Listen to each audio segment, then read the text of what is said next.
solo en Fuete, el lugar en donde podemos ver la música y escuchar la danza, con Liliana Mascareñas.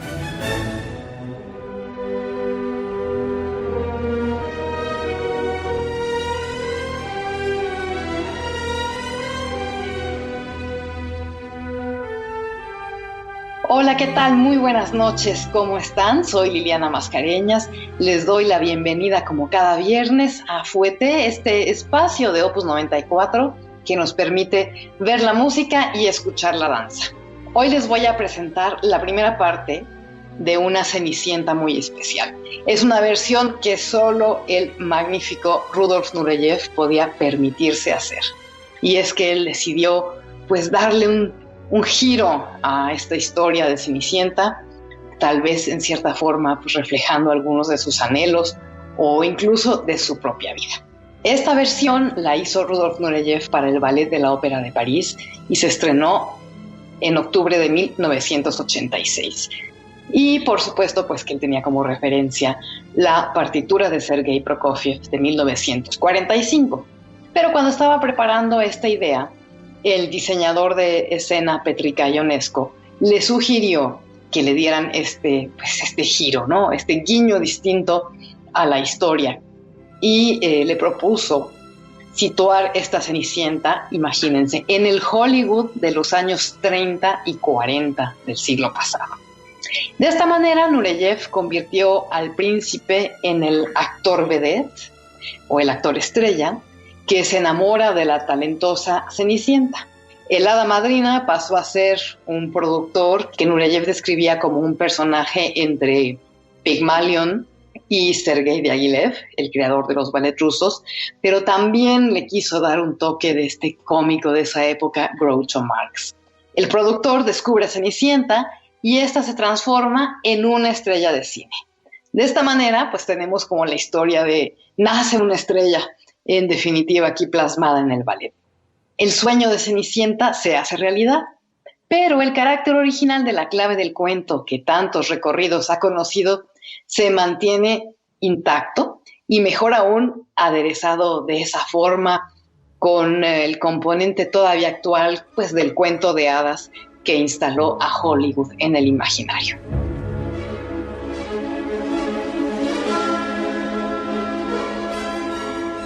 Las odiosas y ridículas hermanastras aportan una comicidad pues casi diabólica, sin falla, lo mismo que la impecable madrastra, que aquí está interpretada por un hombre que baila a la punta, y por supuesto que no se podía olvidar al sufrido y maltratado padre viudo de Cenicienta, que bueno, pues tiene este toque cómico cuando hace la pareja con el hombre que interpreta a la madrastra. La partitura de Prokofiev, que podría tal vez tener algunos toques reminiscentes de Tchaikovsky, está revalorizada con una minucia muy particular con la conocida escritura densa de Nureyev, que era un hombre muy apasionado, muy intenso, y de veras que solamente a él, incluso en la ópera, le permitían pues emprender estos grandes proyectos, ¿no? De escenarios enormes con escenografías muy suntuosas, vestuarios impecables, y tenía pues como esta carta libre para echar a volar su imaginación. Y Nureyev nos cuenta que cuando Petrica Ionesco le planteó por primera vez la idea de una Cenicienta hollywoodense, pues no le encantó. Temía que el cuento de hadas de Charles Perrault se viera cambiado al grado de ser irreconocible. Y entonces él se preguntaba si debería disculparse porque esta sugerencia se deslizó insidiosamente en su cabeza de manera que ya no se la pudo sacar. Eventualmente Nureyev dijo que sí y se puso de inmediato a trabajar en la coreografía con esta idea en mente.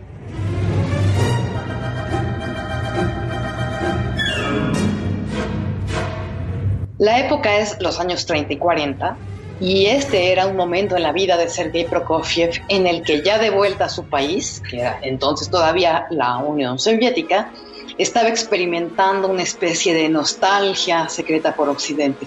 Prokofiev había vivido muchos años fuera de la Unión Soviética, había hecho una carrera muy prolífica y un poco como parte de la política cultural soviética, pues se dedicaron a tratar de conquistar a Prokofiev hasta que lograron que esta especie de hijo pródigo volviera pues al terruño y consagrara su arte en la Unión Soviética y no fuera de sus fronteras. Pero bueno, Prokofiev, habiendo probado las mieles de la vida en Occidente, tenía pues estas rachas de nostalgia cuando veía las condiciones en las que su trabajo se desarrollaba, un poco las prohibiciones de estilo musical, de temas, en fin. Cenicienta, por esta razón, pues en la partitura de Prokofiev resulta ser no demasiado rusa. Incluso es la cosa más occidentalizada que produjo. No solo la música marca el estilo, pero las danzas no representan el contexto. Es esta especie de desmembramiento que Ionesco y Nureyev querían lograr adaptando el cuento de hadas al mundo del cine. Y es que hasta parecería que Prokofiev estaba componiendo un poco al estilo hollywoodense. Ya cuando analiza uno el sonido de su partitura, pues sí podríamos pensar que teníamos guiños a lo que la política cultural soviética consideraba la música prohibida de Occidente. La mecánica de la historia no cambió, no obstante, en esta versión. Aún encontrábamos a las dos ridículas pero crueles hermanastras, la malvada madrastra, al padre que está dividido entre la nueva esposa y su hija, esta jovencita, Cenicienta, que, como él bien sabe, es maltratada y tiene que refugiarse en el sueño de una vida que le está prohibida para sobrevivir. Todo el drama en Cenicienta viene del paso del tiempo, el temor de ver su sueño colapsar, su felicidad irse con su juventud. Esto es por lo que escapa el tiempo cuando se ve transformada por el amor.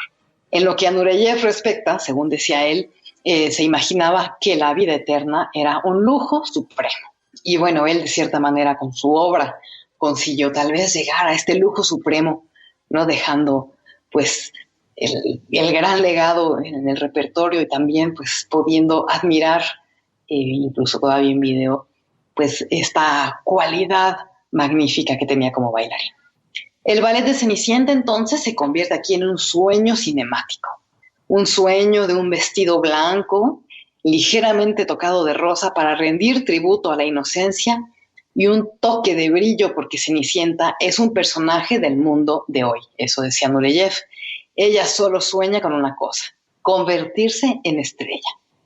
Así, en su versión de Cenicienta, el hada madrina se transforma en un productor de cine, la única persona, a juicio de Nureyev, en la mitología de los tiempos modernos, capaz, a través de la magia de su arte, de transformar una calabaza en una carroza.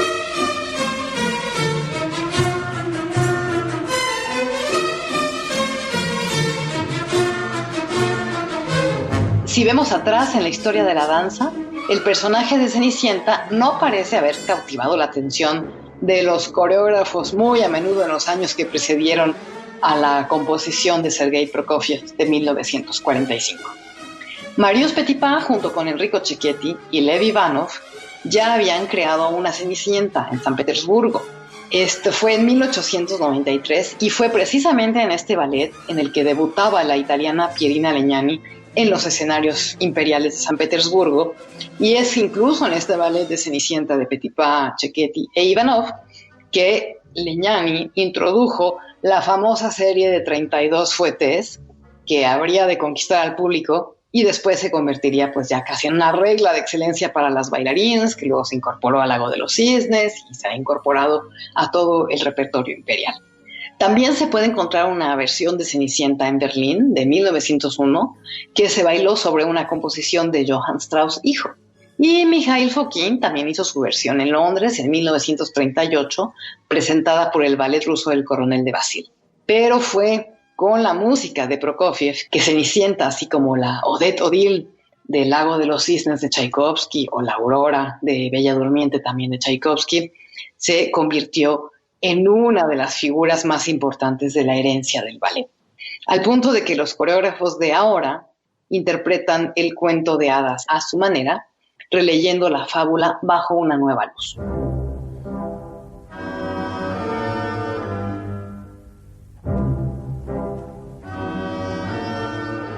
La historia de esta composición de Prokofiev nos remonta pues, a la Unión Soviética, en donde, después del éxito de otro de sus ballets, Romeo y Julieta, la bailarina original, la Julieta original, Galina Ulanova, la espléndida Galina Ulanova, le pidió al compositor que escribiera otro ballet.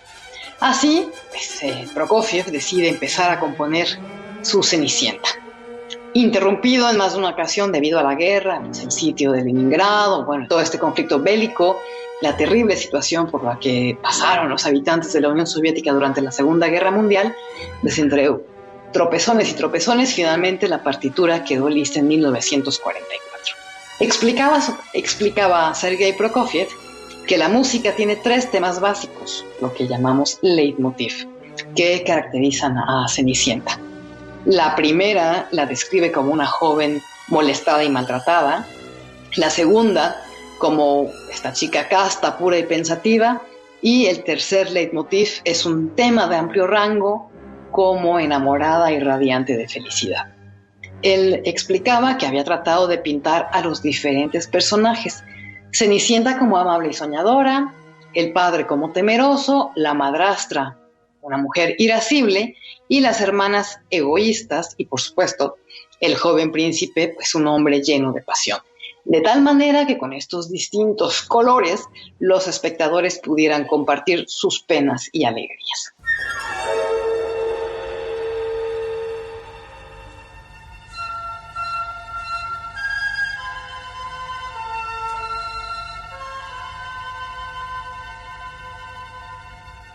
Y así pues nos vamos a trasladar al Hollywood de los años 30, en Los Ángeles, en Estados Unidos, y el escenario, después de que abre el telón, nos recibe primero con una toma pues, de una calle en una locación, en un estudio de filmación. Se ven como al fondo un edificio y donde se hace una Y como de 2 calles que atraviesan ahí. Son edificios de ventanas muy pequeñas, algunas iluminadas, otras no. El ambiente es un poco oscuro y pues ya después de la obertura o de la introducción nos adentramos a la casa de Cenicienta. Aquí la historia nos plantea que Cenicienta vive en pues, la casa aledaña a una cafetería, un bar buffet, del que se encarga el padre de Cenicienta y pues su segunda esposa, ¿no? La madrastra. Entonces se abre, es una casa que está decorada pues como al estilo Art Deco, tiene un techo curvo, todo hecho de cuadros de cristal. Al fondo se ve otra pared de cristal que embona con ese techo curvo, y del lado izquierdo está la puerta, pero es un gran vitral que está hecho como, bueno, tiene el trazo como de 2 alas de mariposa, todo incrustado con ese trabajo de vitral en los vidrios. Al lado derecho hay un muro café, pero ahí hay una chimenea. Del lado izquierdo de la chimenea se ve una banca y un perchero alto, de 4 patas, medio curvo. Todo esto es pues un estilo como Art Nouveau. Y del lado izquierdo se ve el barandal de una escalera que conduce a las habitaciones superiores, y delante de la escalera hay otra banca. Aquí vemos primero a Cenicienta de un lado, que está con una cubeta limpiando el piso. Ella tiene un vestido gris, largo, muy sin chiste, de manga larga, y tiene encima un delantal como sobrepuesto, nada más con un moño que se amarra en la cintura. En la banca del lado izquierdo, más cerca de las escaleras, están las hermanastras y la mamá. Las hermanastras tienen unos corsets blancos, strapless, que nada más tienen los bordes de un color, ¿no? Y tienen una falda de gasa sencilla a la rodilla. Hay una hermana que es como azul turquesa y la otra hermanastra es fuchsia. Entonces, bueno, sus corsets tienen el borde de la parte superior sobre el blanco en el color que corresponde a su falda, y tienen un chongo como de trenzas cruzadas con unos moños del color respectivo de cada lado. La mamá tiene como un severo vestido gris que puede ser de lana, de manga larga, abajo de la rodilla. Tiene mallas negras y unas zapatillas de punta negra, el peinado así como de ricitos muy recogidos. Las tres están cosiendo y se empiezan a pelear por un trozo de tela, que es una tela azul